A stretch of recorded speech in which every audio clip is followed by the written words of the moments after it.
नमस्कार, capital TV का खास शो महाराष्ट्र फाइल्स देख रहे हैं आप। मैं हूं आपके साथ पूजा। उद्धव ठाकरे के चहेते शरद पवार के लाडले संजय राउत का अब जेल से बाहर की यात्रा करना तो मुश्किल नजर आ रहा है। संजय राउत भी अनिल देशमुख और नवाब मलिक की तरह जेल में ही सड़ेंगे, क्योंकि एक बार फिर से कोर्ट ने संजय राउत की न्यायिक हिरासत को 14 दिन के लिए और बढ़ा दिया है। और कोर्ट ने ये अहम फैसला ईडी की चार्जशीट को संज्ञान में लेते हुए लिया है। बड़ी जानकारी अब यह है कि ईडी ने जो कोर्ट में विस्तृत चार्जशीट दाखिल की है, उससे कई अहम और बड़े बड़े खुलासे हुए हैं। चार्जशीट में महाराष्ट्र के एक पूर्व मुख्यमंत्री और पूर्व केंद्रीय कृषि मंत्री को भी आरोपी बनाया गया है। तो संजय राउत के अलावा कौन कौन से वो बड़े नेता है जिस पर अब जांच की आंच पहुंचेगी, आज इसी पर बड़ा खुलासा करेंगे। बातचीत के लिए मेरे साथ स्टूडियो में मौजूद हैं कैपिटल टीवी के सीनियर एडिटर राजीव जी। राजीव जी, बहुत बहुत स्वागत है आपका। धन्यवाद। पत्राचार केस में तो संजय राउत जेल की हवा खा रहे हैं, बाहर निकलना तो मुश्किल लग रहा है, पर ईडी की तरफ से जो चार्जशीट दाखिल की गई है उसमें कौन कौन से बड़े नेता का नाम है, किस किस का फंसना बताया जा रहा है? देखिए, ये कॉन्स्पिरेसी पहले से ही पता थी। हम लोगों ने कई बार इसी प्रोग्राम में ये बात की थी कि संजय राउत मास्टरमाइंड है, और संजय राउत मास्टरमाइंड जब हैं तो इसका मतलब है कि ये परवीन राउत के माध्यम से जो ये घोटाला करने की बात चल रही है, वो सिर्फ संजय राउत और परवीन राउत नहीं है, क्योंकि संजय राउत कोई बिजनेसमैन तो है नहीं, परवीन राउत बिजनेसमैन थे, संजय राउत एक नेता हैं। और जिस समय ये घोटाला हो रहा था उस समय सरकार कांग्रेस और एनसीपी की थी। उस सरकार के समय अगर परवीन राउत ने संजय राउत को अपने साथ लिया तो इसका मतलब है कि संजय राउत ही मास्टरमाइंड है। और अब ये चार्जशीट में पता चल गया है। चार्जशीट में ये बताया गया है कि संजय राउत और कुछ दूसरे बड़े नेताओं के साथ कई बैठकें हुई। उसमें से एक बैठक जो हुई जिसका जिक्र दस्तावेज के साथ किया गया है, जो महाडा के दस्तावेजों से जो जिक्र किया गया है डेट के साथ, वो मंत्री थे शरद पवार।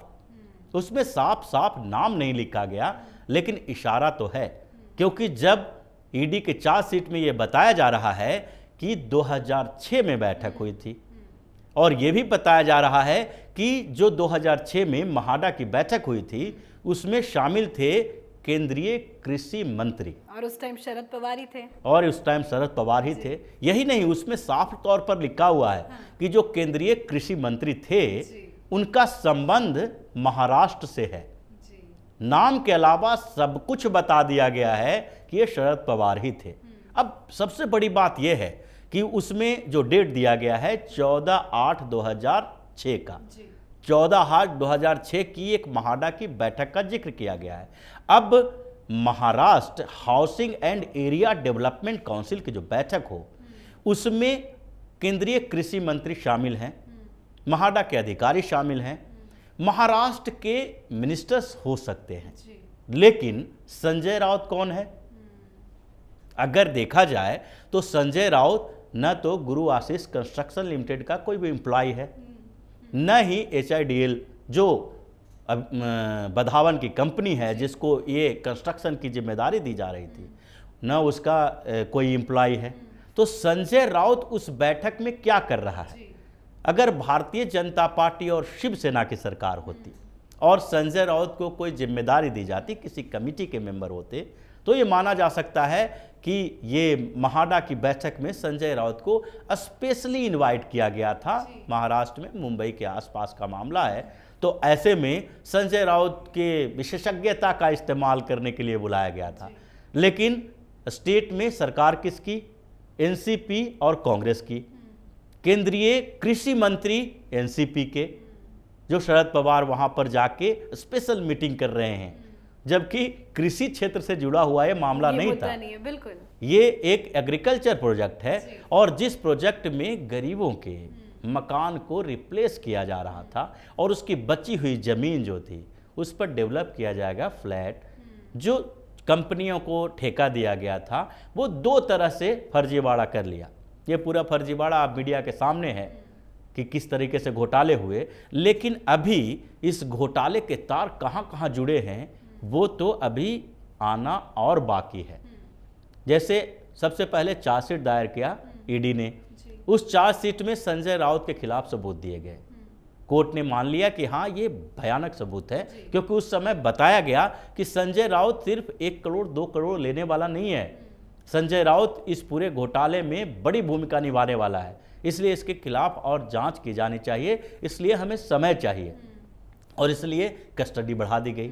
जब इस बार कस्टडी बढ़ाने की बात आई तो उस समय भी बीच में ईडी का इन्वेस्टिगेशन चल रहा था और फिर एक सप्लीमेंट्री चार्जशीट दायर की गई। अब उस सप्लीमेंट्री चार्जशीट में और बड़े खुलासे किए गए।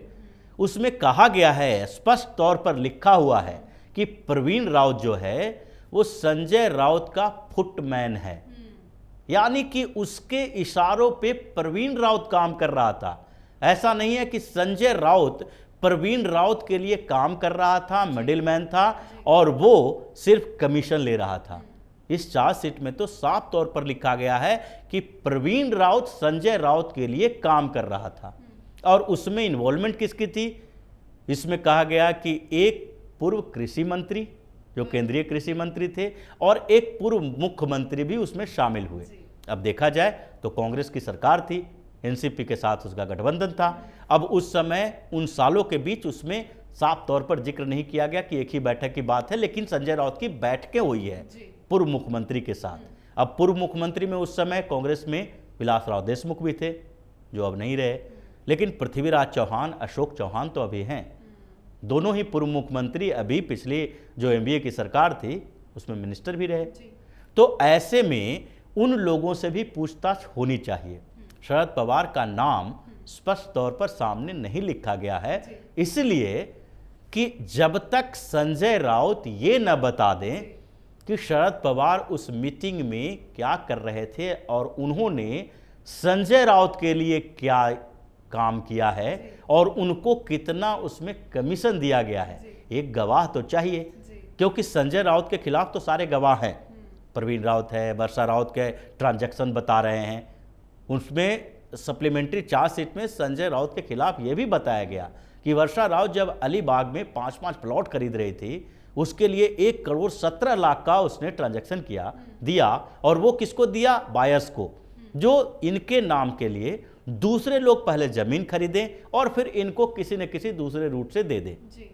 तो ये संजय राउत बताते हैं कि अपनी वाइफ के उस ट्रांजैक्शन के बारे में कुछ पता नहीं है, जैसे वर्षा राउत कोई बड़ी बिजनेसमैन है या कोई बहुत बड़ा काम कर रही है, जॉब कर रही है, जो उनके पास करोड़ों के पैसे आ रहे हैं। जी, तो जैसे कि आपने बताया जो चार्जशीट में एक बैठक का जिक्र किया गया है, भले ही शरद पवार का नाम नहीं है लेकिन इशारा तो शरद पवार को लेकर ही है।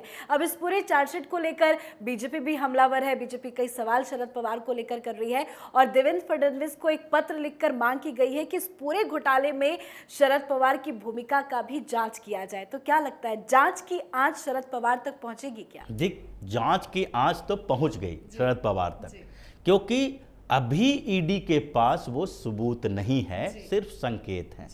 अब उस सबूत के लिए अलग डायरेक्शन में जांच की जाएगी।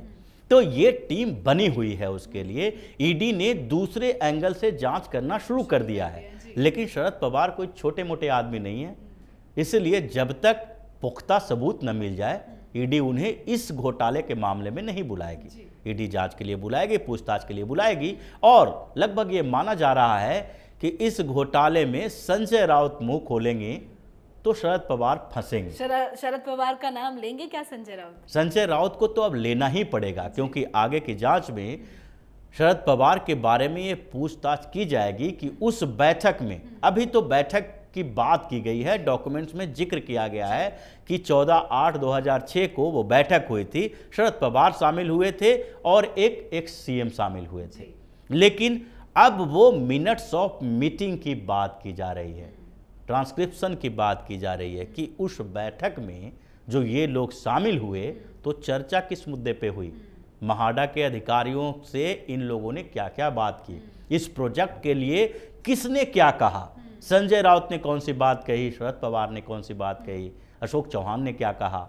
तो ये मिनट्स ऑफ मीटिंग की जानकारी ली जाएगी और उसके बाद ये देखा जा रहा है कि इस बैठक के बाद संजय राउत और शरद पवार के बीच कौन कौन सी बैठक हुई, ये पहले ही से पता है। और जैसे बार बार संजय राउत के ऊपर इस बात का आरोप लगता है कि उद्धव ठाकरे के साथ ये खड़े तो हैं चुनाव में और राजनीति में, ये शिवसेना में उद्धव ठाकरे के साथ है, लेकिन इनकी राजनीति जो है उसमें करप्शन के मामले में ये शरद पवार के भी चचा हैं।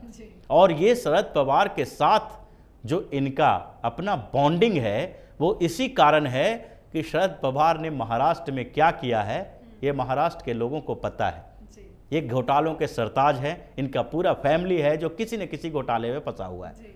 और ऐसे में संजय राउत और शरद पवार दोनों इतने करीबी, जो एक विपक्षी पार्टी अगर देखा जाए तो शिवसेना और एनसीपी, ये दो बड़ी क्षेत्रीय पार्टियां महाराष्ट्र में है जो दोनों एक दूसरे के विरोधी है।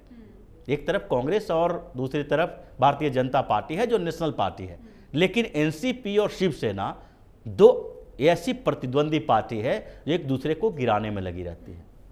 और एक पार्टी का नेता जो शिवसेना का नेता है उसका इतना अच्छा संबंध शरद पवार के साथ कैसे हो सकता है?